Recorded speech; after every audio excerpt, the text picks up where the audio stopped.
Il y a en chacun de nous un Bob Marley, un Martin Luther King, un Sankara, un Malcolm X, une Vandana Shiva qui sommeille. Nombreux sont nos héros, nos modèles, et on peut en citer encore. Mohamed Ali, Tupac, le Che Guevara, et plus près de chez nous, un Paul ou un Laurent Vergès, Aimé Césaire, Élie de Mota, Kémy Séba.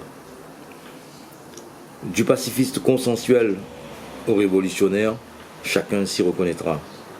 Le monde a compté et compte énormément de génies, de visionnaires, de combattants au service du peuple, de la justice, de l'émancipation. Malheureusement, partout où on bâillonne, on emprisonne, on assassine quand le système est menacé. Que serait-on devenu sans ces résistants, ces hommes, femmes qui ont ouvert la voie de la raison, du juste, de la dignité? Face à la machine à broyer des impérialistes, les libérateurs de peuples, même s'ils ont la force et la conviction, finissent par tomber. Faut-il comprendre par là que le destin des peuples du monde ne peut s'en remettre qu'à un seul homme, à une seule femme, aussi inspiré soit-il? Devra-t-on toujours attendre le Messie, un sauveur pour nous sortir du naufrage? Car nous sommes en plein naufrage. L'histoire nous apprend, hélas, que la liberté ne se décrète pas et ne se mendie pas, elle s'arrache. Comme nous, qui pensons assurer un avenir à nos enfants, nos ancêtres ont dû se battre pour assurer notre avenir. Si on est en grande partie frustré et accablé par les systèmes de domination oligarchique, capitaliste et colonial, ces hommes et femmes de combat, malheureusement disparus, ont pu nourrir une lueur d'espoir en nous-mêmes et ont permis ou permettent encore de nous éloigner des heures les plus sombres de notre histoire. Et malheureusement, la société sous nos yeux est en train de régresser. Bien souvent, hélas, notre relation à l'argent et aux plaisirs qui vont avec n'est pas saine, n'est pas clairement définie. Difficile d'y résister dans un monde qui est structuré autour de la marchandisation et de la consommation. Le capitalisme et l'oligarchie ont construit de nouvelles normes autour de ça. C'est-à-dire qu'aujourd'hui, il est devenu normal d'acheter n'importe quoi, normal de polluer, normal d'être mal payé, normal de payer plus d'impôts, normal que les riches s'enrichissent.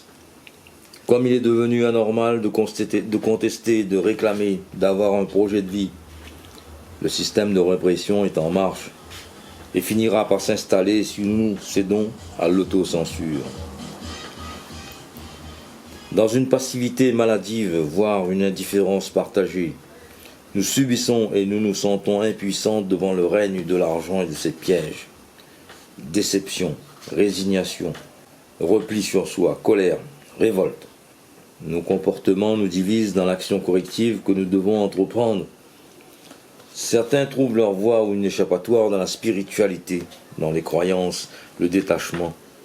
Mais les réalités nous rattraperont tôt ou tard. Perte de repères, difficultés d'analyse, de concertation, amalgame et désinformation font partie maintenant de notre vie quotidienne et rendent difficile toute organisation collective durable et efficace. Pourtant, nous sommes tous conscients qu'il faille réagir. Mais comment ?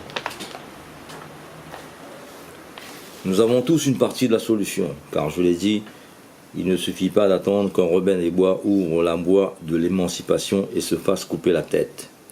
Il faut des milliers de Robins des Bois. La prise de conscience et la résistance sont, sans doute, les premières réactions légitimes devant les attaques sans précédent que nous subissons jour après jour de la part de nos gouvernants. Se faire son propre jugement à partir d'éléments factuels et non pas être influencé, trompé par la médiacratie, celle qui est au service de la marchandisation et de la répression. C'est indispensable pour ne pas sombrer dans la lassitude, le fatalisme, la résignation. Alors, à un moment, il faut dire stop.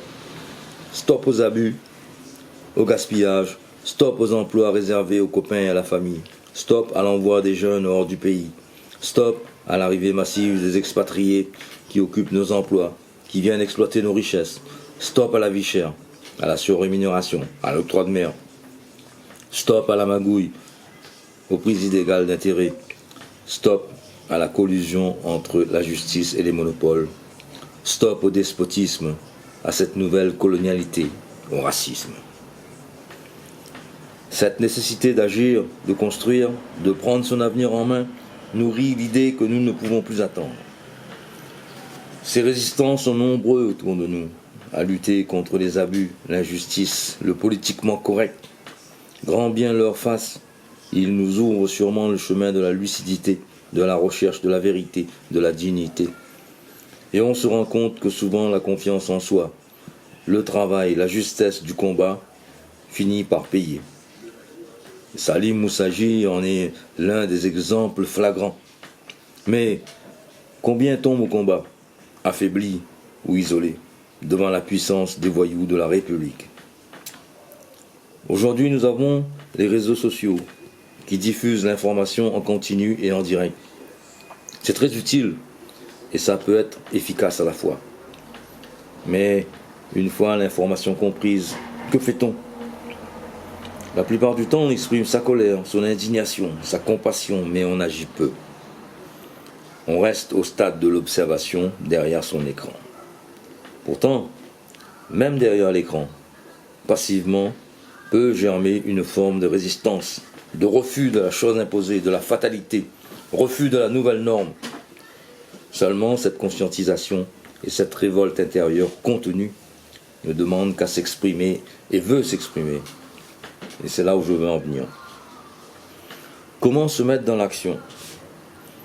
Comment contribuer à faire face et éradiquer toutes ces mesures liberticides, mesures de régression sociale, d'imposture? Je n'ai pas la prétention ni la force de mener un mouvement de révolte, mais par contre, j'ai la conviction que nous tous réunis, nous pouvons contribuer à un avenir meilleur pour nous et pour nos enfants. C'est-à-dire éradiquer la pauvreté, mieux partager le travail, réduire les inégalités, accès à la propriété pour tous par une redistribution des terres, ramener les valeurs essentielles au centre, au sein de la famille, de la société, des institutions. Nous devons refuser les systèmes de gestion étatique qu'on nous impose, contrer les grosses corporations, les lobbies. La force d'un mouvement trouve sa source dans la résistance, dans l'action populaire de masse, dans la motivation et dans l'investissement de chacun. Nous sommes des milliers de gouttes d'eau pouvant former une vague. Nous sommes des milliers de graineries pouvant conduire à l'autonomie alimentaire. Nous sommes des milliers d'yeux et de langues pouvant circonscrire l'injustice coloniale. Nous sommes la parole du peuple. Alors, comment faire? Un mouvement trouve sa force dans le partage, dans la liberté d'expression, dans la définition d'objectifs et bien sûr dans une organisation et une communication efficace. Il ne s'agit pas d'être sur tous les fronts et s'épuiser, ni de tirer la charrette. Pas de leader, ni de chef, mais une équipe, ou mieux encore, plusieurs équipes. Là encore, je ne viens pas vous présenter ni proposer un énième projet comme ce à quoi nous assistons souvent. Il ne s'agit pas de s'emballer tout feu, tout flamme, vouloir tout faire pour satisfaire son ego. Non. Ce que je propose, c'est de s'inscrire dans une démarche, de poser la question de savoir si nous, si lui, si elle, avons vraiment la motivation de faire bouger les lignes et comment nous pouvons contribuer à mettre ce mouvement en place. Et chacun de nous peut s'investir et amener sa pierre à l'édifice. Nous avons de plus en plus d'associations, de mouvements aussi, qui sont déjà sur le terrain. Actions mémorielles, actions de lutte, de reconquête, qui nous montrent que tout peut devenir possible. Eh bien, renforçons ces actions de terrain. Il faut les accompagner. Le peuple doit les soutenir. Ce mouvement d'émancipation, que j'appellerais mouvement Bondalon par exemple, serait à même d'appuyer chaque action ciblée en lui donnant plus de force. Au départ, ça pourrait être un outil de communication au sein des organisations de lutte, mais aussi des mouvements de fraternité, de solidarité. Le but ici n'est pas de se précipiter, de monter des projets sur la comète, de se surestimer ni de se sous-estimer. Non. Commençons par des choses simples, faciles à mettre en place, comme par exemple un calendrier de manifestations et d'actions qui vont dans le sens de la conscientisation, de la résistance, des alternatives, de la lutte pour la préservation du patrimoine, de la culture, de la langue réunionnaise, de la défense de nos intérêts, du respect du droit. Cette réunion d'aujourd'hui, ce dimanche 24 novembre, n'est pas une fin en soi. Il en faudra d'autres partout où cela est possible et nécessaire. Ça prendra le temps qu'il faudra. On réussira ou on échouera, mais au moins on aura essayé. C'est en ces termes que je vous invite à partager cette journée de résistance, d'émancipation et de solutions alternatives qui devront faire écho à la parole libérée. Merci.